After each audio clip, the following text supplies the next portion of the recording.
Evening. मैं हूं आरजू काजमी और आप देख रहे हैं पॉइंट ऑफ व्यू।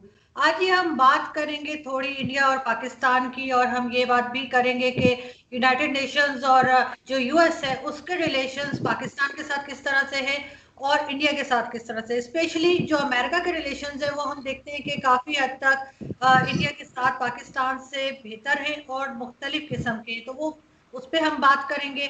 इसके अलावा जी हम बात करेंगे इंडिया और चाइना की जो सिचुएशन अभी चल रही है। आपको मालूम ही है कि किस तरह से बॉर्डर पे जो है कुछ टेंशन बनी हुई है, वो कहाँ तक पहुंची है और क्या बात हो रही है और ऐसा क्यों हुआ, इस पे हम बात करेंगे। और इसके अलावा जो हमारा लास्ट टॉपिक होगा वो हम ये डिस्कस करेंगे कि बीजेपी और कांग्रेस में क्या फर्क है और किस तरह से। सेम यही चीज हम पाकिस्तान में भी कभी डिस्कस करेंगे कि जैसे हमारे यहाँ दूसरी पॉलिटिकल पार्टीज हैं, चाहे वो पीपल्स पार्टी हो या नून लीग हो या पीटीआई हो, तो ये एक फैमिली ट्रेडिशन क्यों है कि एक सीट से हटता है तो उन्हीं की फैमिली से कोई दूसरा आगे आता है, किसी और को आगे नहीं आने दिया जाता। ये हम कांग्रेस में भी देखते हैं, ये हम हमारे यहाँ भी बहुत सी जगह पे देखते हैं। इवन जो इमरान खान साहब की पार्टी अभी जो है पाकिस्तान में, उसमें भी कहा जाता है कि जब भी बात होती है कि इमरान खान साहब को हटा दिया जाए, किसी और को लाए, तो वो एकदम ऐसी बात होती है कि ऐसा हो ही नहीं सकता, -1 कहीं नहीं हो सकता और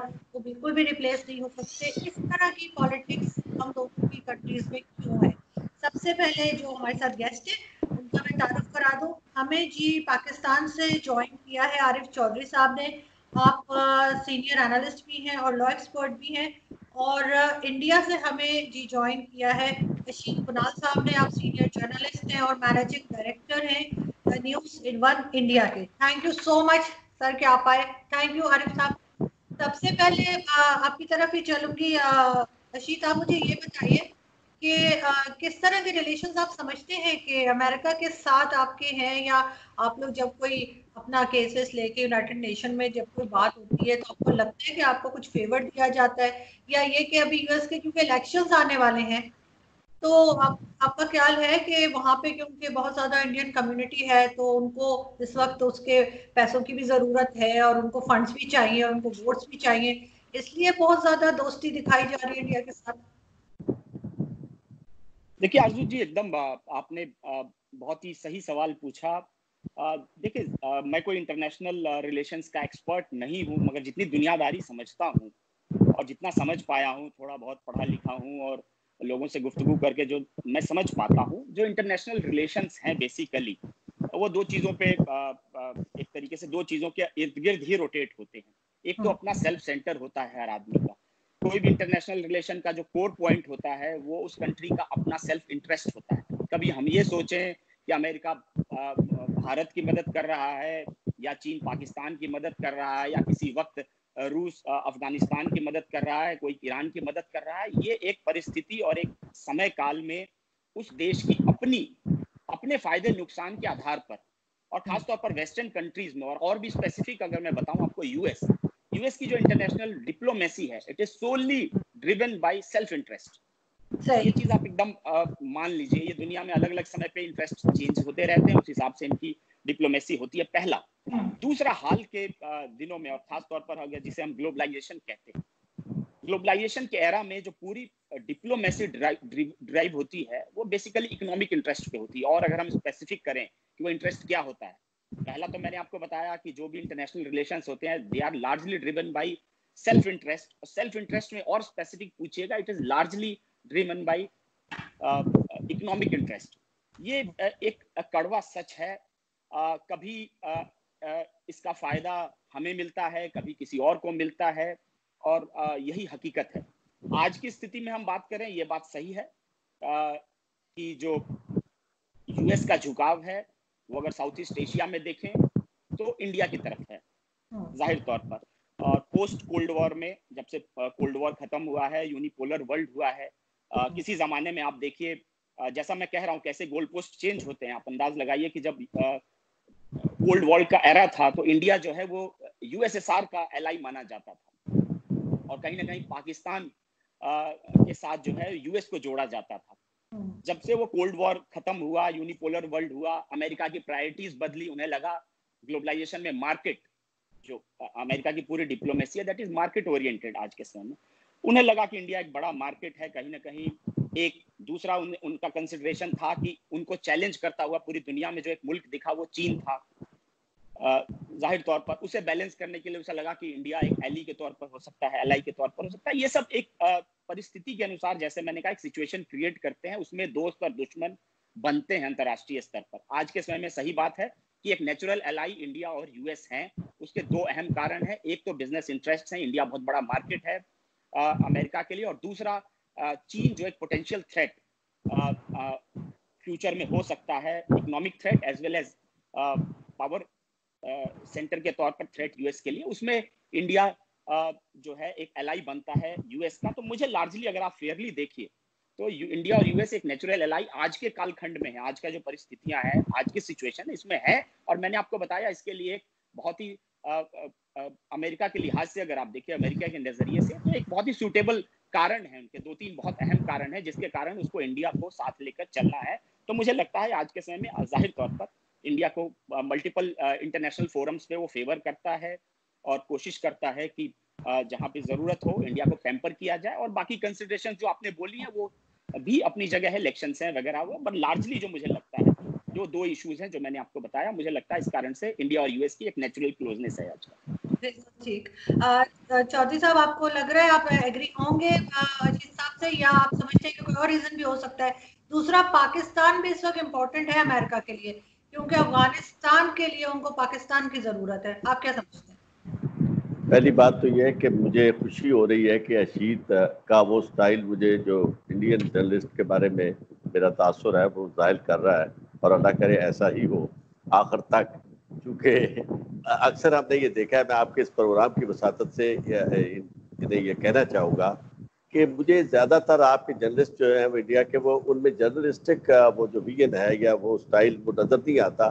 थोड़ी सी मेरे साथ उनका इत्तेफाक ऐसा हुआ कि कई प्रोग्रामों में यानी गुफ्तगू होती है, एक दो जुमले हमने बोले, अगली बात मुकम्मल होने से पहले वो बिल्कुल शुरू हो जाते हैं एक एस्टेब्लिशमेंट का मंत्रा जो उनके पास है उसे बयान करने में। तो एक हमें इंटेलेक्चुअल सतह पे एक ऐसा हमारा डिस्कोर्स होना चाहिए और हमारा इंटरेक्शन इस अंदाज में होना चाहिए कि कम अज़ कम हम चीज़ों को एक दूसरे के साथ समझे, ज़रा गैर जज्बाती होकर, क्योंकि यही तरीका है, लॉयर हो या जर्नलिस्ट हो, वो इम्पर्सनल और डिस्पैशनेट होते हैं, उन्हें पैशनेट नहीं होना चाहिए और इतना पर्सनल नहीं होना चाहिए। जहाँ तक आपके ख्याल का ताल्लुक है, मैं ये समझता हूँ कि बहुत हद तक यही बात है, इसमें कोई और दूसरी राय हो नहीं सकती। लेकिन मामला ये है कि जब पाकिस्तान ने जब भी फॉरेन पॉलिसी इख्तियार की, तो मैं नहीं समझता कि उसमें चीज़ें जो थी वो सारी वो इंटरेस्ट देखे गए जो इकोनॉमिक इंटरेस्ट होने चाहिए, और जिसमें जो स्ट्रेटेजिक पाकिस्तान की जो सिचुएशन थी उसे उस अंदाज में प्रॉपर्ली एक्सप्लॉयट किया गया जिस तरह एक्सप्लॉयट करना चाहिए।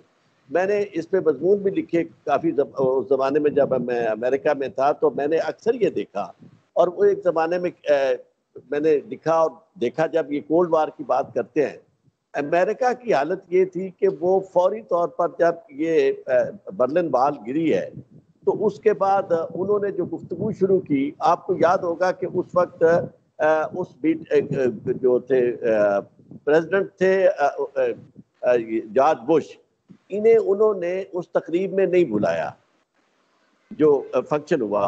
और अगले ही दिन जब न्यूयॉर्क टाइम्स का मैंने इदारिया देखा तो उसमें उन्होंने नाज़ी जर्मनी, और जर्मनी को चूंकि वो समझ रहे थे कि जर्मनी लीड कर रहा है, तो उसके खिलाफ पूरा एक उनका यानी वो था, यानी उसकी कहानी उन्होंने बयान कर दी कि इनफैक्ट ये जर्मनी जो है नाज़ी जर्मनी और अमेरिका के साथ एक रवायती तौर पर हरीफ है। हालांकि उस वक्त कोशिश ये थी सारी यूरोपियन यूनियन की कि अमेरिका से जान छुड़ाई जाए, हम क्यों इस हद तक अमेरिका के साथ है। लेकिन उसमें भी बात ऐसी चीजें हुई कि बहुत सारे ममालिक जो थे वो अमेरिका के साथ अलाइड थे और उन्होंने वो ख्वाब पूरा ना होने दिया। जहाँ तक पाकिस्तान का मामला, आरजू आपने देखा यही बात जो अशीद कर रहे थे कि जब हमारा पहला दौरा जो करने वाला हमारा प्राइम मिनिस्टर था, उसने अमेरिका का चॉइस किया, और अमेरिका का चॉइस करते हुए हमने कभी ये नहीं सोचा कि अमेरिका के यहाँ तो जो बच्चा पैदा होता है उसको ये दर्श दिया जाता है कि आपने अपना सेल्फ इंटरेस्ट जो है उसे सुप्रीम रखना है। वहाँ इस तरह की गुफ्तगू चलती नहीं है जिस तरह हमारे इन मुल्कों में देश की भावना और इस तरह की गुफ्तगू होती है कि जी नजरिया है हमारा, हमारी सोच है, वहाँ नजरिया और सोच जो है वो मैंने, बल्कि एक छोटी सी बच्ची थी उससे मैंने पूछा उस जमाने में कि आप क्या बनना चाहती हैं, तो उसने कहा I want to be a millionaire, यानी छोटा सा बच्चा। और इसी तरह यानी मतलब जब वो पाकिस्तान बात करते हैं ये जंग की बात, जब उस वक्त आपको याद होगा कि कुवैत में फौज कशी की थी इराक ने, तो वो एक अमेरिकन दूसरे को समझा रहा है कि भाई बात ये है कि अगर ये कंसोलिडेट कर जाते हैं तो ये जो पेट्रोल है ये यहाँ की बजाय इसकी कीमत ये पहुंच जाएगी। यानी हर बंदा जो है वो इकोनॉमिक टर्म्स में बात करता है। हमने उन जब भी कभी किया मामला, तो मैं ये समझता हूँ कि ये अपना गिरेबान चाक करने वाली बात है। हमने अपने सेल्फ इंटरेस्ट को, पाकिस्तान के इंटरेस्ट को ज्यादातर नहीं देखा गया, बल्कि उनके मफादात जो थे उनको सरे फहरिस्त देखा गया। मसलन ये जो जंग थी ये पाकिस्तान की जंग नहीं थी, ये कोई जिहाद नहीं था, ये अफगानिस्तान की जंग बुनियादी तौर पर अमेरिका की वार थी रूस के खिलाफ, सोवियत यूनियन के खिलाफ, और सोवियत यूनियन को वो खत्म करना चाहते थे, उसमें हम बाकायदा इस्तेमाल हुए। तो मामला ये है कि जब तक कोई मुल्क अपने मफादात के बारे में फैसला करते हुए ये नहीं तय कर लेता कि सबसे पहले मैं हूँ उसके बाद उसका इंटरेस्ट है, उस वक्त तक उसकी पॉलिसी जो है फॉरेन पॉलिसी वो कभी आगे नहीं चल सकती। और जहां तक इंडिया का ताल्लुक है, इंडिया ने हर वक्त कोशिश ये की कि उसी तरह जिस तरह अमेरिका सोचता है इंडिया भी बिल्कुल उसी तरह सोचता है अपने मफादात के एतबार से। इंडिया को उस वक्त सोवियत यूनियन सूट करता था और इंडिया ने सोवियत यूनियन के साथ, और उस वक्त तक जब तक कि अमेरिका का नाक में दम करने की बात थी उस वक्त तक इंडिया ने बाकायदा सोवियत यूनियन का साथ दिया। और जब सोवियत यूनियन गिरा तो उसके बाद इंडिया ने भी अपनी सूरत हाल बदली और इंडिया जो है अब वो अमेरिका के साथ यानी शामिल है। तो अब हमें ये सोचना है, जो आखिरी बात मैं इस मामले में करना चाहूंगा, कि फॉरेन पॉलिसी दोनों यानी जो इस वक्त तरतीब पा रही है उसमें एक बात शायद बहुत ज्यादा मुतनाज़े हो जाए, वो बात ये है कि दोनों तरफ इंतहा पसंद मौजूद है, नेशनलिस्ट। यानी एक तरफ बजाय उन्हें लफ्ज नेशनलिस्ट कहना चाहिए, लेकिन नेशनलिस्ट मैं नहीं, मैं तो उन्हें ज्यादा रेसिस्ट कहता हूँ। और वहां भी हालत ये है कि एक रेसिस्ट जो है वो बरसर इक़्तिदार है, जहाँ भी एक रेसिस्ट बरसर इक़्तिदार है। बाकी अगर आप सारी उस गुफ्तगू को जो अशीद ने की है उसे सम अप करें, उसको उसका कुछ हिस्सा उसमें अगर ये शामिल करें इजाफी, तो ये फैक्टर भी बहुत ज्यादा यानी कारआमद हो रहा है कि एक जो मुसलमान दुश्मनी है और वो काफी हद तक कॉमन है अमेरिकन प्रेसिडेंट में और इंडिया में। शायद ये फैक्टर बहुत ज्यादा इंपॉर्टेंट ना हो, प्रीडोमिनेंट ना हो, लेकिन इसे थोड़ा सा आप एक रंग की हद तक, रंग भरने की हद तक आप इस बात को भी शामिल कर सकते हैं। बिल्कुल ठीक। अर्शिद, आपको लगता है कि क्योंकि अमेरिका जो है या इस तरह की जो कंट्रीज हैं ये हम दोनों कंट्रीज को बहुत ज्यादा जो है वो हथियार बेचती हैं, आपको मालूम है कि वहां से बहुत खरीदा जाता है, तो डू यू थिंक कि इसकी वजह से भी वो नहीं चाहते कि इंडिया पाकिस्तान आपस में आराम से रहें, क्योंकि उनका बिजनेस खराब हो जाएगा? आप लोग भी अपना बहुत एक बड़ा बजट जो है वो अपनी आर्मी पे लगाते हैं, और हमारे यहाँ तो कोई ढकी छुपी बात नहीं है कि हम लोग भी लगाते हैं, और जाहिर है हमें एक दूसरे से ही बचना है, कोई तीसरा तो है नहीं हमें। हाँ, आपको अब चाइना हो गया वो और बात है, लेकिन ये कि हमें तो सिर्फ इंडिया से ही बताया जाता है मुसलसल। तो आपको लग रहा है कि एक ये भी रीजन हो सकता है कि दोनों कंट्रीज में किसी किस्म की दोस्ती या किसी किस्म का उस तरह से नहीं रह पा रहे जैसा पब्लिक चाहती है? एकदम, देखिए ये भी फैक्टर है, इस पे मैं बोलूंगा, मगर एक बात आरिफ साहब ने बोल दिया तो मुझे जवाब देना जरूरी है। उन्होंने जो बात बोली, हालांकि उन्होंने कहा कि ये मेजर फैक्टर नहीं है, मगर फैक्टर हो सकता है, और वो है कि दोनों इंडिया और यूएस के बीच में एक कॉमन फैक्टर ये भी हो सकता है कि दोनों ही जगह एंटी मुस्लिम प्लैंक है वो मिलता हो। इस बात से मैं आपको एकदम आरिफ भाई कह सकता हूं कि हमारे देश की फॉरेन पॉलिसी में, या व्यक्तिगत तौर पर मैं भी जर्नलिस्ट हूँ, बहुत क्रिटिकल, गवर्नमेंट को अगर क्रिटिकली भी देखूं तब भी एक कंसिस्टेंसी देखिए इंडिया की फॉरेन पॉलिसी में रही। और फॉरेन पॉलिसी में मैं आपको बता सकता हूँ, कितना भी हेट्रेट हमारे लोकल पॉलिटिक्स में हो, डोमेस्टिक पॉलिटिक्स में, मगर फॉरेन पॉलिसी में कभी भी इस तरह की फैक्टर आज तक, देखिए सरकारें कोई पहली बार नहीं बदली, इससे पहले भी बीजेपी की सरकारें आती रही है, जनता दल, यहाँ अलग अलग पार्टियों की सरकारें आती रही है। एक तो क्या है, फॉरेन पॉलिसी में कंसिस्टेंसी रही है, और फॉरेन पॉलिसी में पर से अगर आप कहिए मुझसे इंडिपेंडेंटली भी मैं देखूं तो ये रिलीजन का एस्पेक्ट हमारे फॉरेन पॉलिसी का हिस्सा कभी रहा नहीं है, क्योंकि ज्यादातर जो है वो डिप्लोमेट्स डील करते हैं, उसमें पॉलिटिकल इंटरफेरेंस बहुत ज्यादा नहीं होता है हमारे यहाँ। वो इंडिपेंडेंटली जो एक इंडियन फॉरेन सर्विस कैडर है वो बहुत ही उसको डेलिकेटली कैडर करता है। और अमेरिका से जो ताल्लुकात अगर हैं कुछ इंडिया में, उसमें कोई एंटी मुस्लिम प्लैंक है। मुझे लगता है इस लेवल पर इंडिया में कभी फॉरेन पॉलिसी को डील नहीं किया गया। अलग अलग समय पर और कंसिडरेशंस हो सकते हैं, यूएसएसआर के साथ जब थे तो ये फैक्टर नहीं था, आज यूएस के साथ है तो नहीं है, कल को किसी और के साथ होगा तो ये फैक्टर नहीं होगा, ये मैं आपको एश्योर कर सकता हूँ। उसका एक बहुत सिंपल कारण यह है कि दुनिया में किसी मुल्क से ज्यादा मुसलमान तो खुद हिंदुस्तान में रहते हैं। तो अमेरिका की स्थिति अलग है, अमेरिका में वो एक सही मायने में माइनॉरिटी हो सकते हैं। हमारे यहाँ एज सच जितनी बड़ी आबादी है, अगर उसको वॉल्यूम टर्म में लीजिएगा पूरी दुनिया में, तो एक माइनॉरिटी के तौर पर नहीं है, बल्कि उनका से है यहाँ पर। और ऐसे में कोई कंट्री अपनी फॉरेन पॉलिसी को एक इतनी बड़ी आबादी जो यहाँ रहती है उसको एक सेंटर में रखकर अपनी फॉरेन पॉलिसी बनाएगा, इतनी बेवकूफ़ी कर नहीं सकता। इसलिए वो एस्पेक्ट मैं आपको बता सकता हूँ कि हमारे फॉरेन पॉलिसी का हिस्सा नहीं रहा है। हमारे अरब मुल्कों के साथ बहुत अच्छे रिलेशन रहे हैं, इनफैक्ट जितने पाकिस्तान के रहे हैं उतने ही अच्छे हमारे हैं। इनफैक्ट अगर मैं कहूँ कुछ मुल्कों में ज्यादा बेटर है तो ये भी गलत नहीं होगा। तो ये एक पार्ट अपार्ट था, चूंकि ये बात आपने छेड़ दी थी। दूसरा जो एक अहम फैक्टर आपने बताया हथियारों को लेकर, मुझे लगता है कि हाँ ये एक बड़ा फैक्टर रहा है, और खास तौर पर 20-30 साल पहले से ये बात कहा जाता है कि अमेरिका जो भी कुछ करता है अपने हथियारों को बेचने के लिए करता है, चाहे इराक में वॉर हुआ हो, कुवैत वाली बात हो, या अफगानिस्तान में हो। ये एक चर्चा जरूर होती है, ये एक नैरेटिव जरूर सेट होता है कि जहां भी कुछ विवाद हो रहा है उसमें अमेरिका का इंटरेस्ट ये है कि वहाँ हथियार बेचे जाएं। और अगर आप रियल टर्म्स में देखिए तो ये बात सही है कि इंडिया को जो अपने बॉर्डर्स को सिक्योर करने के लिए और बाकी चीज़ों को लेकर एक बड़े स्तर पर, चूंकि हमारे यहाँ जो एमुनेशंस हैं, आर्म्स एंड एमुनेशंस लार्जली इंपोर्ट होते हैं, इसमें कोई, हालांकि अब धीरे धीरे यहाँ पर लोकल मैन्युफैक्चरिंग शुरू हुई है, मगर अभी भी लार्जली जो हमारा चंक है वो एक्सपोर्ट होता है। अमेरिका एक बहुत बड़ा हमारा इंपोर्टर रहा है, वहां से हम इंपोर्ट करते रहे, वो एक इंटरेस्ट जरूर है। मगर मुझे लगता है केवल हथियार तक, क्योंकि इंडिया कभी कन्फ्रंटेशन में बहुत ज्यादा नहीं रहा है। 1971 के बाद कोई लड़ाई नहीं हुई है और उसको भी लगभग अब समझिए 50 साल हो गए हैं। पिछले 50 साल में इंडिया किसी तरह के मिलिट्री एक्शन में नहीं रहा है, किसी बड़े मिलिट्री एक्शन में। ऐसे में केवल हथियार एक कंसिडरेशन हो, मुझे नहीं लगता है।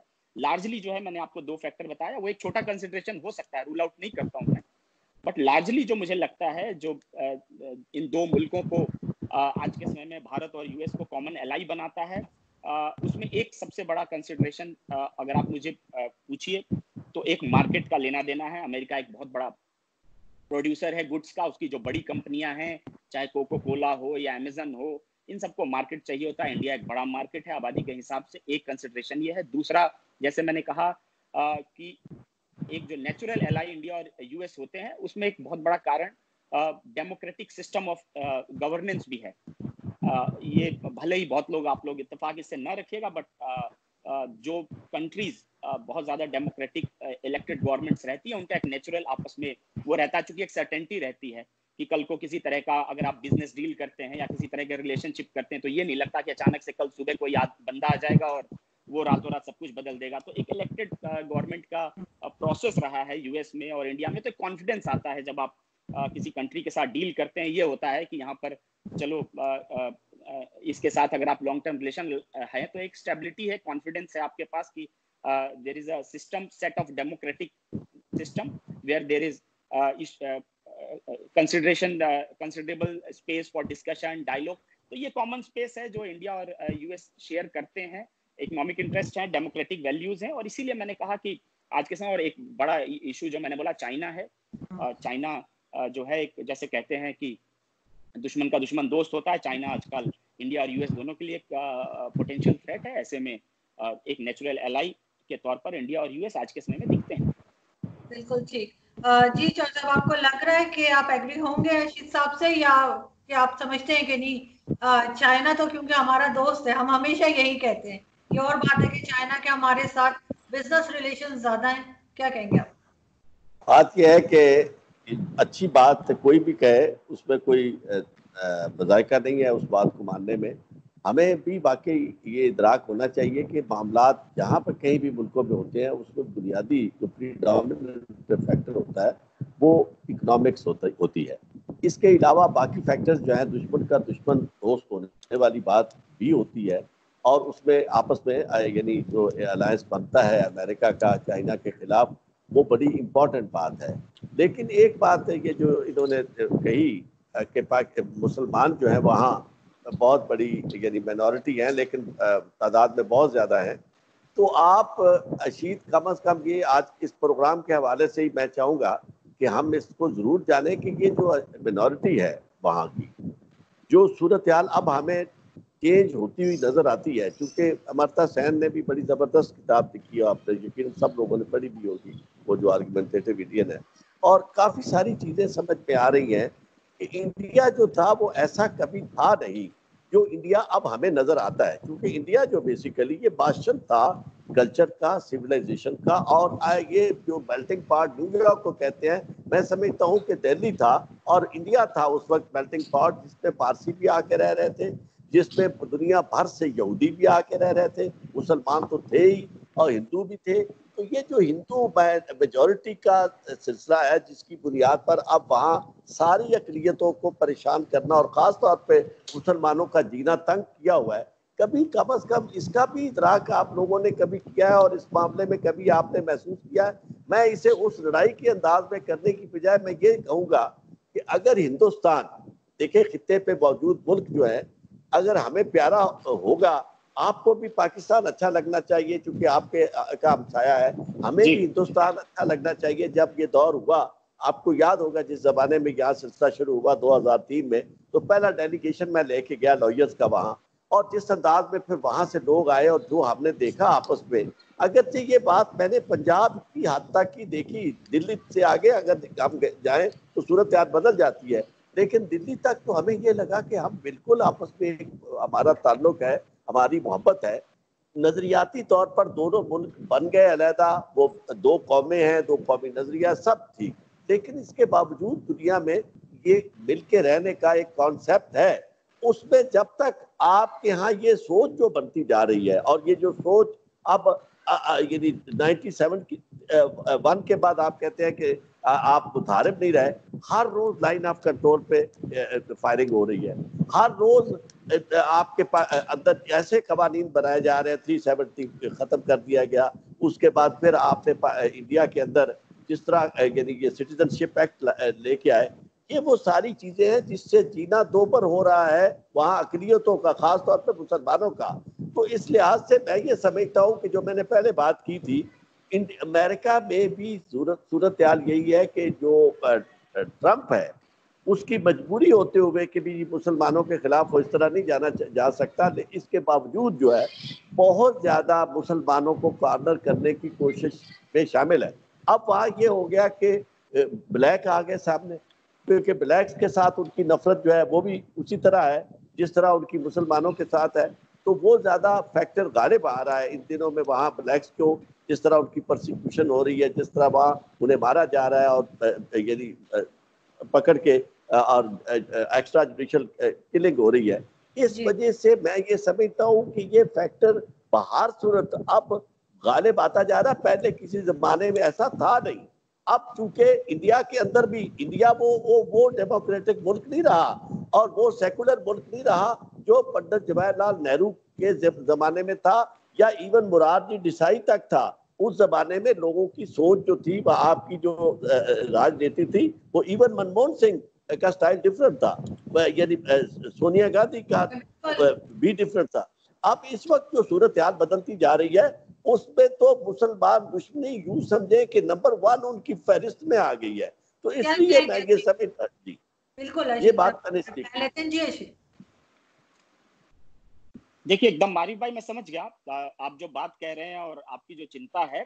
जाहिर तौर पर देखिए कोई भी अगर रेशनल हिंदुस्तानी होगा, चूंकि हमारे जो मुल्क का फाउंडेशन है, हमारा जो बेसिक आइडिया था जिसपे जब मुल्क बटा था तो हम एक आइडिया के साथ बने थे और पाकिस्तान के जो फाउंडर्स थे वो एक आइडिया के साथ बने थे। तो अगर आप जो कह रहे हैं अगर वो सही होता तो चिंता की बात हमारे मुल्क में हमें ज्यादा होगी, क्योंकि हमारे जो बेसिक फाउंडेशन थे जिसपे इस देश को बनाने की बात हुई थी उसको अगर किसी तरीके से चैलेंज होता है तो जाहिर तौर पर जितनी चिंता आपकी होगी उतनी होगी, मगर मैं आपको बाकी कंसिडरेशंस बहुत लॉजिकली समझाता हूँ कि एक्चुअली हो क्या रहा है। बेसिकली देखिए, ये जो पूरा हेट्रेड की बात है, इसको आप दूसरे नजरिए से देख सकते हैं। चूंकि पाकिस्तान एक मुस्लिम डोमिनेटेड कंट्री है, तो जाहिर तौर पर आपकी चिंता यहाँ के मुसलमानों के लिए रहती है। बट आप इंडिया को और क्लोजली देखिएगा तो इस तरह के जो अपसर्ज हैं, इस तरह की चीजें हैं, यहाँ माइनॉरिटी से ज्यादा, यहाँ अगर आप अभी बिहार में अभी कुछ महीनों बाद यहाँ बिहार में चुनाव होने, बिहार एक स्टेट है, यहाँ आपको पता होगा काफी बड़ा स्टेट है, वहाँ की पूरी पॉलिटिक्स इस वक्त गरमाई हुई है, वो अगड़ों पिछड़ों में है, वहाँ मुसलमान एक कंसिडरेशन नहीं है। वहाँ फॉरवर्ड बैकवर्ड की लड़ाई पिछले 30 साल से चल रही है, चुनाव भी पूरा फॉरवर्ड बैकवर्ड पे ही लड़ा जाना है। पूरी जो गोलबंदी हो रही है, जो यहाँ पर तमाम डिस्कशंस हो रहे हैं, डिबेट्स हो रहे हैं, पॉलिटिकल नैरेटिव तैयार हुआ है बिहार के अंदर इलेक्शन में, वो forward caste versus backward caste. तो ये जो आप एक कह सकते हैं, जो आपकी चिंता है कि केवल मुसलमानों के साथ ऐसा हो रहा है, नहीं, अलग अलग समूह हैं, एक डेमोक्रेटिक सिस्टम है। पहले तो समझिए, उस डेमोक्रेटिक सिस्टम में सबसे पहले ये होता है कि जो भी वनरेबल सेक्शंस हैं, वो महिलाएं भी हो सकती है। मुझे याद है दिल्ली में जब निर्भया कांड हुआ था, तो एक अपसर्ज हुआ था पूरे इंडिया में, विद्रोह हुआ था, दंगे हुए थे, उसे भी आप दंगे कह सकते हैं, मगर वो हिंदू मुसलमान के दंगे नहीं थे। वो जबरदस्त यहाँ तबाही हुई थी, आग लगाए गए थे, गोलियां चली थी, लोग मरे थे। वो एक युवाओं का और खासतौर पर महिलाओं का अपसर्ज था कि हमें सिक्योरिटी कब मिलेगी, हमें सेफ्टी कब मिलेगी। उसके बाद कानून में बदलाव किए गए, तमाम तरह के चीजें हुई। तो एक अपसर्ज अलग अलग लेवल पे, अलग अलग सोशल जो ग्रुप्स होते हैं उनका होता है, और उनमें से माइनॉरिटीज यानी मुस्लिम्स इंडिया के कंसिडरेशन में करें तो एक है, but that is not the only upsurge. अगर आप देखिएगा एक डेमोक्रेटिक सिस्टम में, मैंने जैसा बोला, अलग अलग वनरेबल सेक्शन जो लगते हैं कि उन्हें उचित प्रतिनिधित्व नहीं मिल रहा है, उन्हें जितना मिलना चाहिए वो नहीं मिल रहा है, ये डेमोक्रेटिक सिस्टम का एक नेचुरल डिस्कोर्स है। इसमें कोई गलत बात नहीं, हम इसको बहुत हेल्दी वे में लेते हैं। जो बैकवर्ड्स दलित्स हैं यहाँ, उनकी लड़ाई और ज्यादा है, दलित मुसलमानों से ज्यादा है। अगर आप यहाँ को देखिएगा, यहाँ के रोज के हेडलाइंस देखिएगा, यहाँ की चीजें हैं, यहाँ दलितों का जो अपसर्ज है, यहाँ के जितने नेता दलितों में पैदा हो रहे हैं नए नए यहाँ पर इस देश में, उत्तर प्रदेश में एक चंद्रशेखर हुए हैं, चंद्रशेखर है, नया नेता उभर रहा है दलितों का, उनका अपसर्ज ज्यादा है मुस्लिमों से, उनका डिस्कंटेंट ज्यादा है, ऐसा वो सोचते हैं। और एक डेमोक्रेटिक सिस्टम में उनका राइट है, उन्हें लगता है कि उन्हें और ज्यादा मिलना चाहिए उनकी आबादी के हिसाब से। ऐसे महिलाओं का है, अलग अलग जगह अलग अलग सेक्शंस, मराठाज हैं महाराष्ट्र में, उन्होंने लड़कर अभी रिजर्वेशन लिया, यहाँ जाटों का एजिटेशन चल रहा है हरियाणा और उत्तर प्रदेश में, आए दिन रेल रोक के, पटरी रोक के, गोलियां चली, कर्फ्यू लगे कितने कितने दिनों तक। तो लार्जली अगर आप इसको समझिएगा, एक कंसिडरेशन है, मैं आपकी बात को पूरी तरीके से नकार नहीं रहा हूँ, मैं तो उसे मानता हूं कि अगर माइनॉरिटीज हैं वो अपना और बेहतर चाहते हैं इस मुल्क में, कि उनका से ज्यादा हो, उन्हें और सुरक्षा मिले, उन्हें और अपॉर्चुनिटीज मिले, तो मुझे लगता है कि एक लार्जर अगर इंडियन डिस्कोर्स में आप जो बात बोले, अगर केवल इतनी होती तो मैं चिंतित होता। बट मैं चिंतित इसलिए नहीं हूँ कि मुझे लग रहा है केवल माइनॉरिटीज ही नहीं, अलग अलग ग्रुप में जहाँ जरूरत होती है, वहाँ यहाँ इस देश में हमारे यहाँ महिलाएं जो है वो इतना बड़ा आंदोलन खड़ा कर देती हैं, जिस कारण कांग्रेस की सरकार को जाना पड़ा। उसमें एक बहुत बड़ा कारण निर्भया कांड था। यहाँ पर वुमेन सिक्योरिटी एक बहुत बड़ा इशू हो गया था, जिसका खामियाजा कांग्रेस आज तक भुगत रही है।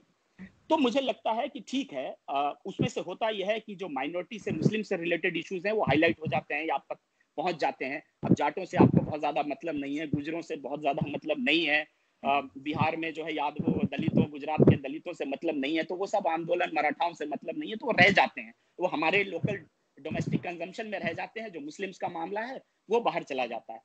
तो ये है एक डेमोक्रेटिक सिस्टम का, मैंने कहा, नेचुरल डिस्कोर्स है। जो वनरेबल सेक्शंस हैं, जो भी अकलियत हैं, ये आप जो बात कर रहे हैं केवल ये रिलीजियस माइनॉरिटी हो गया, बट माइनॉरिटी बहुत अलग अलग सेक्शन में भी होते हैं। इकोनॉमिकल माइनॉरिटीज होते हैं, कास्ट में माइनॉरिटीज होते हैं, लिंग्विस्टिक माइनॉरिटीज होते हैं, और हमारे यहाँ ये इस तरीके का being a democratic setup, and that too a very vibrant democratic setup, जितने भी माइनॉरिटीज हैं वो सबका अपसर्ज होता रहता है, और हर सरकारों को हर समय इससे जूझते रहना पड़ता है 24 घंटे। तो ये बात सही है कि एक चैलेंज हमारे लिए है कि जो हमारे रिलीजियस माइनॉरिटीज हैं उनके अगर कुछ कंसर्न्स हैं, कुछ हैं, वो एक पार्ट है, but that is one part of it. Other जो माइनॉरिटीज हैं उनके भी कंसिडरेशंस हैं, और वो भी उतने ही सीरियस हैं। और मुझे लगता है कि हमारे यहाँ एक वेल स्टेब्लिश्ड डेमोक्रेटिक सेटअप है, उसको एड्रेस करेंगे। ग्रीवेंसेज हैं, ये कह दूं कि कुछ नहीं हो रहा है या उनकी वो जो कह रहे हैं एकदम गलत होगा, ऐसा नहीं है। अगर कुछ फीलिंग है तो मुझे लगता है जो राइट वे है और जो राइट थिंकिंग पीपल हमारे देश में भी हैं, वो सब लोग, in fact prime minister Narendra Modi तक एन नंबर ऑफ टाइम्स वो इस बारे में बोल चुके हैं। उन लोगों का केवल ये है कि अपीजमेंट नहीं होना चाहिए। जो बीजेपी की पॉलिटिक्स है बेसिकली, आप उसके कोर में जाइएगा, उनका ये कहना है कि अपीजमेंट किसी का नहीं होना चाहिए, जिसे कहीं ना कहीं डिस्कोर्स को बना दिया जाता है कि एंटी मुस्लिम है। तो अगर आप कंसिडरेबली देखिएगा, कुछ लोग जिक्र कर देते हैं कि दिल्ली में अभी हाल में दंगे हुए। इस तरह के दंगे अलग अलग प्रदेशों में अलग अलग माइनॉरिटी सेक्शंस के खिलाफ होते रहते हैं। आसाम में बिहारियों को मार दिया जाता है, मारा गया, कितनी बार मारा गया, आप गूगल पे सर्च करके देखिएगा। वो एक लिंग्विस्टिक इशू है। जो बिहार का वो हिंदू मुसलमान नहीं है, वो बिहारी है, आसाम में काम कर रहा है। महाराष्ट्र में, हमारे यहाँ मुंबई में पूरी पॉलिटिक्स शिवसेना की नॉर्थ इंडियंस के खिलाफ है, हिंदी भाषियों के खिलाफ है। तो लिंग्विस्टिक परेशानी है, वो भी उतना ही बड़ा इशू है हमारे यहाँ कि मराठी जो है वहाँ हिंदी भाषी यूपी बिहार के जो भैया हैं वो बम्बई में काम नहीं करेंगे। तो ये सब चीजें हैं। अभी भी सुशांत सिंह राजपूत का जो उन्होंने सुसाइड किया, उसमें पूरा वो एक छोटे से शहर से, बिहार से गए हुए थे। पूरा डिस्कोर्स यहाँ बॉलीवुड में यह है कि जो बाहर से लोग जाते हैं, छोटे यूपी बिहार से और बाकी शहरों से, उनको इस तरीके से बुली किया जाता है। उन्हें सारे मिलकर जो वहाँ के लोग हैं, उनमें जो नाम आ रहा है वो खान का है कि जितने खान हैं बॉलीवुड के, वो किसी को पनपने नहीं देते, उन्होंने गैंग बना रखा है। अब इसको क्या कहिएगा आप? यहाँ कहाँ, आप बताइए, बॉलीवुड के ऊपर ये आरोप लगता है, सुशांत सिंह राजपूत ने सुसाइड किया। ये कहा गया कि बिहार से एक लड़का आया था, छोटे से शहर से निकल कर आया, जितने खान हैं उसमें शाहरुख खान का नाम आया, सलमान खान को बॉयकॉट करने की बात हो रही है। ये कहा गया कि लोग जो है किसी को पनपने नहीं देते, इन्होंने पूरा सिस्टम कैप्चर कर रखा। तो अगर आप बहुत ही लॉजिकली और रियलिस्टिक देखिएगा, तो केवल माइनॉरिटी मुस्लिम्स ही यहाँ पर इस तरीके से उन्हें टारगेट किया जा रहा है। मुझे लगता है ये पूरी तरीके से जस्टिफाइड नहीं है। ये बहुत ही पार्शियल स्टेटमेंट है। एक डेमोक्रेटिक सिस्टम में जितने भी वनरेबल ग्रुप्स होते हैं, उनका अपसर्ज होता रहता है, उनके डिमांड्स, उनकी ग्रीवेंसेस रहते हैं, और एक सिस्टम का काम है कि उनको एड्रेस करना। बिल्कुल ठीक। जी आरिफ साहब, आपने बात सुनी रशीद जी की, उसका तो आप रिप्लाई करें बिल्कुल, लेकिन साथ ही उसमें ये चीज भी जोड़ लिएगा कि आप क्या समझते हैं कि कांग्रेस और बीजेपी में आपको क्या फर्क लगता है दोनों में? देखिए, बात यह है कि मैं जो बातें अशीत ने की है काफी हद तक दुरुस्त बातें हैं कि ऐसा, चूंकि बहुत बड़ा मुल्क है, वहाँ बहुत सारे इश्यूज होते हैं, उसको सिर्फ हमें हिंदू मुस्लिम के हवाले से नहीं देखना चाहिए। लेकिन एक चीज जो मैं चाहूँगा कि वो भी एड्रेस करें और हम सारे इस पर गौर जरूर करें, वो ये है कि एक ज़माना था जब कुलदीप नायर जैसे लोग भी थे और राम जेठ मैलानी जैसे लोग थे, और लोग जो थे उसमें उनमें यानी काफ़ी हद तक न्यूट्रलिटी और बैलेंस का फैक्टर जो था प्रीडोमिनेंट था। और आपके जर्नलिस्ट जो थे, हमें भी इत्तेफाक हुआ बहुत सारे लोगों के साथ मिलने का, उनमें वो तासब और वो नफरत और वो नहीं थी जो आज है। और एक आपके डेमोक्रेटिक सिस्टम में जो अभी सूरत हाल बनी, ऐसा कभी हुआ नहीं था। ये चूंकि जो मेरी इंफॉर्मेशन है वो आप ही के जराये से इकट्ठी की हुई है, और उसमें इवन खुद जब अमर्ता सेन की बात करता हूँ तो she is a noble laureate. मतलब वो कोई यानी हिंदू मुस्लिम के हवाले से तो नहीं मैं उसे देखता हूँ, तो एक दानिश्वर के तौर पर मैं देखता हूँ जो चीज़ों का एनालिसिस करती है। तो ये जो चीज़ें बदल रही हैं, एक वक्त ऐसा नहीं था कि जब हिंदुस्तान के अंदर सोच ये हो कि जी हर सूरत में आपने हिंदू को वोट देना है, और इस वक्त जो वोट मिला और मुसलमानों को वहाँ टिकट तक नहीं दिए गए और ज़रूरत तक महसूस नहीं की गई, और हर जगह इतनी भारी अक्सरियत से उस बैकग्राउंड के साथ जहाँ गुजरात के कत्लेआम जो का सारा सिलसिला जो है, सारी रिपोर्ट्स में जो भी वहाँ हुआ वो नरेंद्र मोदी के खाते में बात पड़ती थी। इसके बावजूद नरेंद्र मोदी जो है वो इतनी अक्सरियत से और जीते, और उसकी अक्सरियत की वजह वहाँ हिंदू मेजॉरिटी जो कि 80% है। तो मामला ये है कि अब इंडिया जो है उस तरह का इंडिया नहीं रह रहा। ये बदकिस्मती है कि सिर्फ इंडिया ही नहीं बल्कि बाकी मुल्कों में भी बहुत सारी चीजें जो है वो फंडामेंटलिज्म की तरफ जा रही हैं। लेकिन ये जो आप डेमोक्रेसी का बार बार जिक्र करते हैं, उसमें मुझे शीत वो डेमोक्रेसी उस अंदाज में आगे बढ़ती हुई नजर नहीं आती। डेमोक्रेसी का ये फैसद और ये जो आप उस पहलू नजर आ रहा है, ये बिल्कुल मुख्तलिफ है। और एक बात जो आरजू ने अभी सवाल किया कि आप कांग्रेस और इसमें फर्क क्या नजर आता है बीजेपी में, मैं ये समझता हूँ कि कांग्रेस जो थी काफी हद तक इंडिया का चेहरा सेकुलर बनाने में काफी हद तक उसका रोल था, और उनकी क़यादत जो थी वो इस हद तक तशद्दुद पसंद नहीं थी जितनी ये फंडामेंटलिस्ट की आदत आई है, जिसमें खुद प्राइम मिनिस्टर जो है वो इस हद तक मजहबी है और जुनून की हद तक यानी इन चीज़ों में इतना पसंद है, ऐसा नहीं था। लेकिन एक बात हमें कभी नहीं भूलनी चाहिए कि पूरी दुनिया में एक कॉन्सेप्ट है एस्टेब्लिशमेंट का। वो एस्टेब्लिशमेंट जो है वो इंडिया के अंदर भी मौजूद है, वो पाकिस्तान के अंदर भी मौजूद है, और वो उस सोच की गमाजी करती है, उसे डिपिक्ट करती है जो सोच कभी तब्दील नहीं हुई। अब मसलन मैं आपसे शेयर करूं कि जब 2003 में सिलसिला शुरू हुआ, आप इंडिया गए और इंडिया वाले हमारे पास आए, उस वक्त आपको ये बात मालूम होगी कि उस वक्त भी जो इंतहा पसंद थे जो और एस्टेब्लिशमेंट के अंदर मौजूद थे, उन्होंने सबसे पहले तो ये कहा कि जी अगर आपके यहाँ खिलाड़ी आएंगे तो वो कत्ल कर दिए जाएंगे। वो बात जब झूठी साबित हो गई, सड़कों के ऊपर आपके इंडियंस आए, हमारे साथ आइसक्रीम खा रहे थे, गप्पे लगा रहे थे, घरों में ठहरे, एक दूसरे के साथ खाने खाए मिले, और उसके बाद फिर उधर इधर से आना जाना शुरू हुआ। हमने डेलीगेशन मंगवाए और हमारे प्रेसिडेंट तक उनको डिनर दिए, इंटीरियर मिनिस्ट्री में हमने उनके लिए लंच किया, हर जगह हुआ।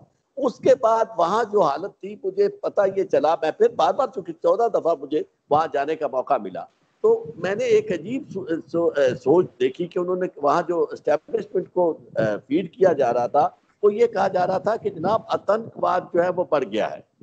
अब आप खुद अंदाजा करें कि कभी आतंकवादी जो है वो वीजा लेके तो नहीं जाता, यानी इंडिया से पाकिस्तान से इंडिया और इंडिया से आने वाले आतंकवादी तो नहीं थे। आतंकवाद जो है वो तो और ही एक चीज है, वो तो आपके लिए उतना खतरा है जितना हमारे लिए खतरा है, और उसे कौन परवान चढ़ा रहा है ये आज का हमारा मौजू ही नहीं है।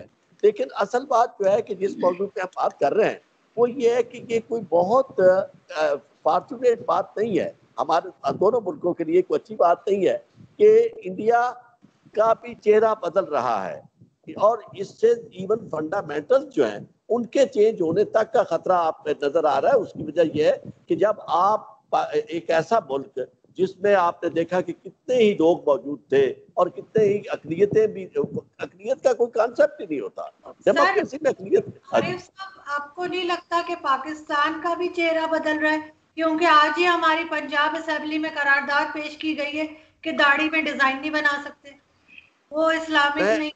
हम भी मैं एक आपको तरह ये से करूं, दोबारा आरओ देखिए में नहीं जा रहे। नहीं, मैं आपको एक अर्ज करूं कि हम बिल्कुल, मैं तो किसी को खास नुक्ता नजर को इस तरह रिप्रेजेंट नहीं करता। ये बात तो मेरे लिए हर जगह तकलीफ दे है, चाहे वो इंडिया में हो चाहे पाकिस्तान में हो, कि जहां हम कर क्या रहे हैं। आप देखें हमारे अंदर भी ये बातें आ रही हैं, और आपके यहाँ भी गाय इतनी ज्यादा क्यों इंपॉर्टेंट हो गई है, हर चीज हमने छोड़ दी है। यहाँ भी जो फंडामेंटल्स हैं, यानी ऐसी ऐसी बातें आ गई हैं कि जिसका आप देखें दुनिया कहाँ से कहाँ पहुंच रही है। हर एक ने ये देखा शीत के ये जो कोविड जो था, इसमें ना आपके हिंदू जो थे क्या उन्हें मजहबी वो कुछ कर सके, ना पाकिस्तान के जो दरवेश थे या पाकिस्तान के जो पीर थे वो कर सके। आज भी यहाँ का पीर भी उसी तरह वारदात कर रहा है, आपका हिंदुओं का जो पीर है वो भी उसी तरह वारदात कर रहा है। उस वारदात को चेक करना है इल्म ने। इल्म के हम दुश्मन हो गए हैं दोनों तरफ से। अगर देखें, मैं आपको एक अर्ज करूं, इल्म परवान चढ़े ना तो लोगों को ये बातें समझ आए। आपका जो जर्नलिस्ट है या मेरा जर्नलिस्ट जो है, अगर वो वाकई तारीख को पढ़ना शुरू कर दे और दोनों ये समझे कि देखिए बात यह है कि एस्टेब्लिशमेंट का अपना एक रोल है, वो उन्होंने अपना एक रखना होता है सिलसिला, वो रखे, लेकिन कम अज कम मुल्कों की सतह पर हम आपस में जब डायलॉग करें, हम इन इश्यूज को एड्रेस करें। जिस तरह मुझे खुशी होती है कि आपके मुल्क में भी कई दानिश्वरों ने इन दिनों में इन चीजों को हाईलाइट किया, इसी तरह यहाँ भी लोग हैं जो रोशन ख्याल हैं। रोशन ख्याली अगर परवान चढ़ती है तो वो हर एक के लिए फायदा मंद है। मेरी जो निशानदेही मैंने करने की कोशिश की है वो इंडिया का वो बदलता हुआ चेहरा है जिसमें मैं उन्हें फंडामेंटल्स तक को चेंज होता देख रहा हूँ, और उसकी बुनियादें यानी वहां तक जा रही हैं जहां ये शरायत करते करते बहुत ज्यादा बड़ी इमारत को नुकसान पहुंचा सकती है। उसमें आप जैसे जर्नलिस्टों का ये रोल हो सकता है कि जर्नलिस्टों से ये कहें कि भाई जब आप गुफ्तगू करते हैं आपस में दोनों मुल्कों के, हम दुश्मन हैं, हम क्या, जब मैं और आप गुफ्तगू कर रहे हैं तो हमें फायर करना चाहिए एक दूसरे को कि भी जनाब इस हद तक मार दे। आपके वहां को वो बख्शी आता है, कभी कोई आता है कि चलो वो तो आए, लेकिन जर्नलिस्टों की सतह तक कम अज कम ये जो इंटेलेक्चुअल यानी प्रोपेंसिटी जिनमें है या जो रिप्रेजेंट करते हैं इल्म को, अकल को, उनकी हद तक तो चीजें कम अज कम बदलनी चाहिए। ये मेरा नुक्ता नजर है। लेकिन यहाँ पे मैं आशीष आपकी तरफ आने से पहले जो है ये जरूर कहना चाहूंगी कि हमें खुद को, हर एक को अपनी जगह खुद को थोड़ा सा आगे लेके जाना होगा, थोड़ा सा बदलना होगा। अगर हम ये चाहें कि कोई हमारे रिलीजन की या हमारे कंट्री की इज्जत करे, तो हमें भी उनके रिलीजन की इज्जत करनी पड़ेगी। और अगर मैं एज अ मुस्लिम में ये समझती हूँ कि हमें पोर्क नहीं खाना चाहिए या कोई भी इस्लामिक कंट्री वहां पे नहीं होना चाहिए, तो हमें ये चीज भी अंडरस्टैंड करनी पड़ेगी कि भारत में जो है इस तरह से बीफ नहीं खाया जा सकता या बीफ सेल नहीं हो सकता। हमें हर चीज को अलग अलग करके नहीं देखना है। अगर हम रिलीजन में कोई चीज अपनी नहीं पसंद करते तो दूसरे के रिलीजन की भी हमें देखना पड़ेगा। ऐसा नहीं हो सकता कि वहां हम अपनी मर्जी चलाएं और यहाँ हम गए। यहाँ पाकिस्तान में मैं 3 से 4 लोगों को जानती हूँ जो पोर्क खाते हैं, लेकिन वो जैसे छुप छुपा के खाते हैं, वो एक अलग चीज है। सेम यही चीज मैं, मतलब हो सकता है maybe I am wrong, लेकिन सेम यही चीज मैं समझती हूँ कि भारत में कि वो बीफ जो है वो मेरे ख्याल से एक वो रिलीजियस वो आ जाता है, इस वजह से मना है। जी प्लीज। दो तीन चीजें आरिफ साहब ने बोली और इसमें कोई दो राय हो नहीं सकती आरिफ भाई की जो एजुकेशन है और जो नॉलेज है उसका कोई सब्स्टिट्यूट या अल्टरनेट लाइफ में हो सकता है किसी मुल्क के लिए या किसी की जिंदगी में।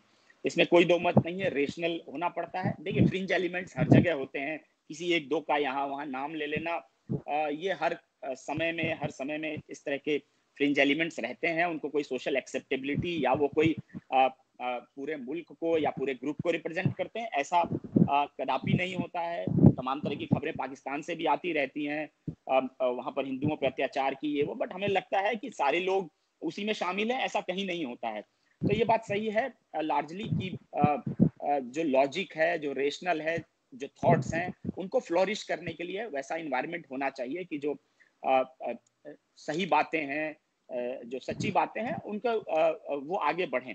दो तीन बातें आपने आरिफ भाई कही कि एक तरीके से इंडिया का जो फंडामेंटल चेंज हो रहा है, मैं उसको थोड़ा सा दूसरे नजरिए से देखता हूँ। और अगर आप ग्लोबली देखिएगा, देखिए पूरी दुनिया बदल रही है अगर आप देखिए, और खास तौर पर सोशल मीडिया और टेक्नोलॉजी के युग में अगर हम चीजों को उसी तरीके से रिलेट करते रहें पीछे से, क्योंकि नेहरू के जमाने का भारत आज है या जिन्ना के जमाने का पाकिस्तान आज है, तो वो जो बेंचमार्क्स है वो प्रॉपर नहीं होंगे। इसलिए पहले तो सबके ऊपर लागू होता है, पाकिस्तान पे लागू होता है, भारत पे होता है, दुनिया के सभी मुल्कों पे लागू होता है कि वो बेंचमार्क्स बदलते रहते हैं। वो बेंचमार्क नहीं रह सकते हैं, क्योंकि हर जिस हम युग में जी रहे हैं यहाँ पर टेक्नोलॉजी, इंफॉर्मेशन बहुत तेजी से प्रोपोगेट हो रहा है, इकोनॉमिक एक्टिविटीज बहुत ज्यादा बढ़ रही है, लोगों की जो आम आदमी की जिंदगी है बहुत ज्यादा बदल गई है, उसके पास सोर्स ऑफ इंफॉर्मेशन बहुत है, खासतौर पर सोशल मीडिया है। हेट्रेड पूरी दुनिया में बढ़ा है, इसमें कोई दो मत नहीं है। उसका एक बड़ा कारण, जैसा मैंने कहा कि दो कारण है और बड़े बड़े लोग उस पर रिसर्च कर रहे हैं अलग अलग सेक्टर पे, उस पर लंबा बहस करने का मतलब नहीं है, बट एक इनसिक्योरिटी सबको हो रही है, आप समझिए कल्चरल इनसिक्योरिटी है। मैं बार बार कह रहा हूँ कि रिलीजन के एंगल से मत देखिए, अगर आप चीजों को लार्जर जैसे ही करके देखिएगा आपको ये समझ में आएगा कि जो भी एक इनसिक्योरिटी है वो कई लेवल पे काम कर रही है। ऐसा नहीं है जो हमारे यहाँ का आजकल हिंदू पहले यूएस में जाकर वो अंग्रेज बनना चाहता था, आजकल वो ज्यादा हिंदू, हमसे ज्यादा हिंदू बन के रहना चाहता है, क्योंकि वो उसकी इनसिक्योरिटी, ग्लोबलाइजेशन ने बहुत चीजें बदल दी है। जिस तरीके से अब वो जाकर वहां उनकी तरह पहन के नहीं है, वो अपना चाहता है कि मैं अपने वेशभूषा दिवाली मनाऊं, उसके फोटो डालता है ये दिखाने के लिए। वो क्रिसमस की फोटो अब नहीं डालता है। आज से 30 साल पहले कोई जाया करता था तो वो डालता था क्रिसमस की फोटो ये बताने के लिए कि मैं वहां की तरह का हो गया हूँ। आज के समय में ये हो गया है कि cultural insecurity, linguistic insecurity, social, religious, बहुत सारी इनसिक्योरिटी, उसका एक बड़ा कारण ग्लोबलाइजेशन है। ग्लोबलाइजेशन में आदमी को ये लग रहा है कि मेरा जो अपना है वो खो जाएगा इस भीड़ में, क्योंकि पूरी दुनिया एक हो गई है। पहले वो इनसिक्योर नहीं था, गांव में था, अपने कस्बे तक था, उसे दुनिया का पता नहीं था, वो जो पहनता था, जो खाता था, उसे कहीं से चुनौती नहीं थी। आज जो पहन रहा है उसको बाहर से चुनौती है। इसीलिए आप देखिए डिस्कोर्स पाकिस्तान हो या वो हो, यही है, लड़कियों को स्कर्ट पहनने नहीं देना है, वही पहनना, आपके यहाँ लड़ाई है, हमारे यहाँ लड़ाई है, वो हिंदू मुसलमान की लड़ाई तो है नहीं। वो जाहिर तौर पर अगर आप देखिएगा तो ये इनसिक्योरिटी, ग्लोबलाइजेशन ने एक बहुत बड़ी इनसिक्योरिटी क्रिएट की है, क्योंकि लोगों को अब जानकारी मिलने लगी है। उस तरह के लोग बाहर कमाने जाते हैं, वापस गांव में आता है, वो अलग तरह के कपड़े पहनता है। तो जो लोग धोती पहनते हैं वो लगता है कि उन्हें पूरे गांव में हम नहीं, 4-5 आदमी बच गए हम धोती वाले, तो अपने धोती को लेकर इनसिक्योर है। हमारे यहाँ लड़ाई होती है, क्लब में एक आदमी गमछा लेकर चला गया, हमारे यहाँ 2 दिन तक हंगामा रहा कि उसको नाइट क्लब में गमछा लेकर नहीं जाने दिया गया। वो इसलिए लेकर गया कि एक तरीके से असर्ट कर रहा है वो आदमी, जिसका जो चीज जा रहा है, जिसके रिलीजन को खतरा लग रहा है, किसी के कपड़े को लग रहा है, किसी के खाने पीने को लग रहा है, वो कह रहा है ये फास्ट फूड बेकार है, हमारे यहाँ कितना अच्छा खाना हुआ करता था, ये बाहर से खाना आ गया है, इसने सब बच्चों को बिगाड़ दिया है। तो मुझे लगता है ग्लोबलाइजेशन एक इनसिक्योरिटी अलग अलग लेवल पर, अलग अलग इंडिविजुअल्स में, ग्रुप्स में, अलग अलग सेक्टर्स में कर दिया है। उसका एक पार्ट आपने जो बोला वो जरूर हो सकता है कि हिंदू जो है पहले से ज्यादा हिंदू हो गया है, मुसलमान पहले से ज्यादा मुसलमान हो रहा है, और ये एक हो रहा है। और इसको कॉम्प्लिकेट कर दिया सोशल मीडिया ने। जैसा मैंने कहा, सोशल मीडिया एक अनरेगुलेटेड बहुत बड़ा कम्युनिकेशन का सेक्टर है, और मुझे लगता है कि पूरी दुनिया में, और खासतौर पर हमारे जो हम लोग जो डेवलपिंग कंट्रीज हैं, वहाँ एक बड़ा चैलेंज इस अपसर्ज में, इनसिक्योरिटी के बीच में, जिसे कहते हैं आग में घी देने का काम सोशल मीडिया कर रहा है। तो एक सिचुएशन बनी है। मगर मैं जैसा कह रहा हूँ कि पूरे डिस्कोर्स को केवल हिंदू मुसलमान तक अगर अपन सीमित कर देंगे तो अनजस्टिफाइड होगा। वो फिर अपन कहीं ना कहीं पूरे चीजों को बहुत ही अपने सहूलियत के हिसाब से हम देखेंगे। आप देखिए, उन लड़कियों के बारे में भी सोचिए, आपके यहाँ भी हमारे यहाँ भी है, जो अपने आइडेंटिटी को लेकर लड़ रही हैं। उन्हें जीना है, उन्हें जीन्स पहनना है। वो लड़ाई आपके यहाँ भी है, मेरे यहाँ भी है। वो केवल हिंदू मुसलमान की लड़ाई नहीं है, वो अपनी लड़ाइयाँ लड़ रही हैं। इस तरह के कई स्ट्रगल्स, जब मैंने कहा तो फंडामेंटल चेंज हो रहे हैं। आपकी बात सही है।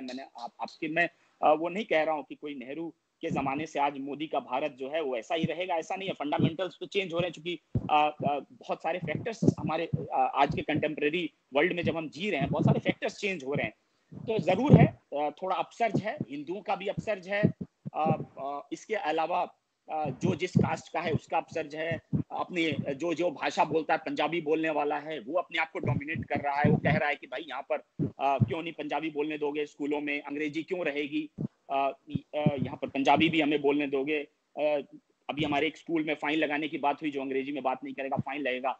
तो उसका रिटेलिएशन हुआ। जो वो लोग हैं जो तमाम इंग्लिश बोलते हैं, वही खुलकर आ गए कि भाई हम ऐसा नहीं होंगे। तो आप छोटे छोटे चीजों को अगर जोड़िएगा, देखिएगा, तो ये जरूर है कि हर आदमी असर्ट कर रहा है अपनी आइडेंटिटी को लेकर। तो आइडेंटिटी कुछ भी हो सकती है। वो फीमेल की आइडेंटिटी हो सकती है, वो एक बीइंग अ हिंदू हो सकती है, वो बीइंग अ ब्राह्मण हो सकती है, वो बीइंग एक आपकी लिंग्विस्टिक आइडेंटिटी हो सकती है कि आप जिस भाषा में बोलते हैं उसकी आइडेंटिटी हो सकती है। तो एक स्ट्रगल ग्लोबली चल रहा है, इससे कोई अछूता नहीं है, कहीं ज्यादा कहीं कम। मगर मुझे बार बार लगता है कि केवल इंडिया के पूरे अपसर्ज को या पूरे डायनेमिक्स को, चेंज जो डायनेमिक्स हो रहा है, उसको केवल मुसलमानों तक सीमित कर देना, मुझे बार बार जो मैं बात कह रहा हूँ कि वो एक पार्ट है, मैं इग्नोर नहीं कर रहा हूँ। मैं बाकी लोगों की तरह ये नहीं कहूंगा कि एक इशू नहीं है, but that is one part of it, but that is not the only issue.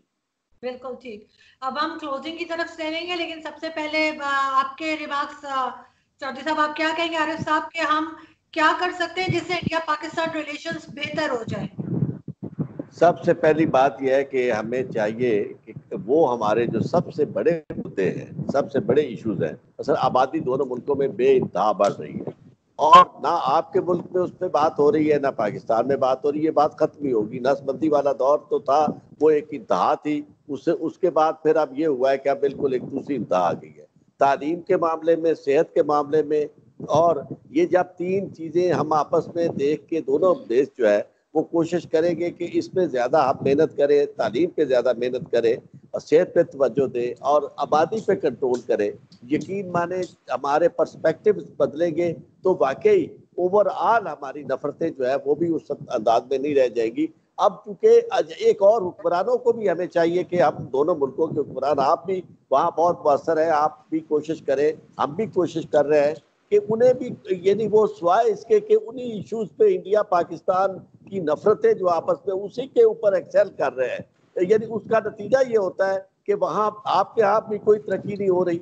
जो तरक्की का ग्राफ दिया गया था, जो ख्वाब दिया गया था, वो बिल्कुल पूरा नहीं हो रहा। हमारे यहाँ भी वही मुश्किलात है, लोगों को आए दिन तकलीफें बढ़ रही हैं, और हर एक जो हुक्मरान आता है, सियासतदान, राजनीति वाला जो भी आता है, वो आके सबसे पहले यही, इंडिया को हम ये कर देंगे, पाकिस्तान को वहाँ पाकिस्तान को हम ये कर देंगे। भाई ये पैराडाइम चेंज होना जरूरी है। इंडिया और पाकिस्तान इंसानों के बसने से ही हो गए। अगर इंसान जो है उनको खुराक नहीं मिलेगी, उनको तालीम नहीं मिलेगी, उनकी सेहत नहीं होगी, तो उसका नाम आप इंडिया रख दें या उसका नाम आप कुछ भी रख सकते हैं, वो नहीं रहेगा। वो उसको आपने ये इन इश्यूज को मेरा ख्याल है हम सबको हाईलाइट करना चाहिए। और आज के इस प्रोग्राम के हवाले से मैं समझता हूँ, आई रियली अप्रिशिएट, आपकी बड़ी थॉट प्रोवोकिंग इंफॉर्मेशन वाली गुफ्तगू थी। इसी तरह कोशिश आप अपने दोस्तों तक भी पहुंचाएं कि जब अपने पाकिस्तानियों के साथ गुफ्तगू करें तो अपने आप को जर्नलिस्ट के तौर पर रखें, अपने आप के इंक्विजिटिव रहें, अपनी राय ना नाफिज करने की कोई भी कोशिश करें, क्योंकि उससे मसाइल बहुत ज्यादा पैदा हो रहे हैं।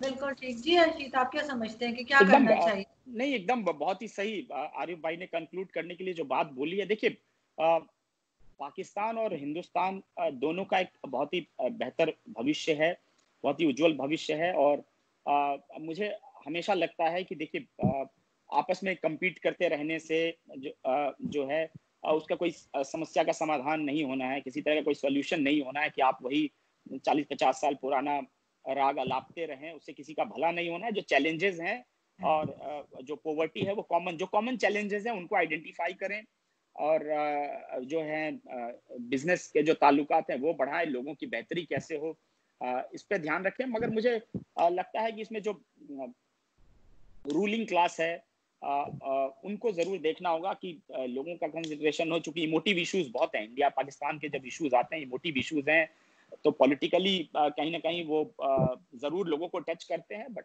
मुझे लगता है कि देर सवेर लोग जो हैं वो समझेंगे इस बात को कि आखिरकार अंतिम में जो है कितने लोग हिंदुस्तान में हैं जिनको पाकिस्तान से कभी वास्ता पड़ा है, या पाकिस्तान में कितने लोग हैं जिनको हिंदुस्तान से वास्ता पड़ा है। तो अगर कोई पाकिस्तान के आधार पर हिंदुस्तान में वोट दे रहा है, या इसके उल्टा आपके यहाँ कोई हिंदुस्तान को देख के वोट दे रहा है, तो मुझे तो तरस आएगी। यही कह सकता हूँ कि उनकी अपनी जिंदगी में इतने समस्याएं हैं, इतनी परेशानियां हैं, बेहतर है कि उनको एड्रेस करने के लिए देर सवेर मुझे लगता है लोगों को ये बात समझ में आएगी कि उनके अपने चैलेंजेस बहुत बड़े हैं, हिंदुस्तान के भी बड़े चैलेंजेस हैं। और अगर हिंदुस्तान के मैं अपने कंट्री के बिहाफ पे बोलूँ तो मुझे लगता है कि पाकिस्तान से बार बार कंपेयर करते रहना कहीं ना कहीं, या पाकिस्तान के डिस्कोर्स पर ही पूरी फॉरेन पॉलिसी और डिस्कशन को रखना, मुझे लगता है इसमें हमारा बहुत बड़ा नुकसान है। क्योंकि जिस तरीके से इंडिया इमर्ज कर रहा है, जो पोटेंशियल है उसमें अगर आप पाकिस्तान तक ही अपने आप को सीमित रखेंगे तो एक कहीं से समझदारी नहीं है। तो मुझे लगता है आपसे ज्यादा हमारा नुकसान है।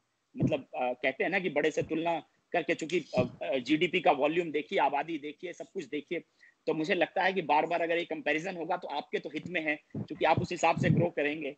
मगर हमारे हित में तो कहीं से नहीं है कि ये डिस्कोर्स लंबा चले इंडिया पाकिस्तान का, क्योंकि फिर जो पोटेंशियल है इंडिया का वो धीरे धीरे घटता जाएगा। तो मैं ज्यादा चिंतित, अगर इसमें किसी को ज्यादा चिंतित होना है तो इंडिया को ज्यादा चिंतित होना है कि ये डिस्कोर्स जितना जल्दी खत्म हो, ये आपस में जो कंपटीशन है कि हम एक दूसरे नहीं लगे रहें, ये मुझे लगता है पाकिस्तान से ज्यादा हमारे लिए नुकसानदायक है। तो मुझे लगता है sense will prevail on the both sides. बिल्कुल, क्योंकि मैं भी यही देखती हूँ कि दोनों गवर्नमेंट्स, चाहे वो इंडिया की हो या पाकिस्तान की, वो हमें पाकिस्तान में इंडिया से डराते रहते हैं कि इंडिया अटैक कर रहा है, इंडिया जो है वो एयर स्ट्राइक कर रहा है, कभी इंडिया कुछ कर रहा है। और इसी तरह से इंडिया में भी पाकिस्तान जो है वो टेररिज्म फैला रहा है, पाकिस्तान ये कर रहा है, पाकिस्तान वो कर रहा है। उसके बजाय ना इकोनॉमी पे काम हो रहा है, ना एजुकेशन पे, ना हेल्थ पे। वहाँ भी लोगों की बहुत बुरी हालत है, परेशान है। तो यही चीज मैं इंडिया में भी देखती हूँ। आई होप कि हम लोगों की कहीं तक बात जाएगी, कोई तो सुनेगा और इसके ऊपर भी काम होगा।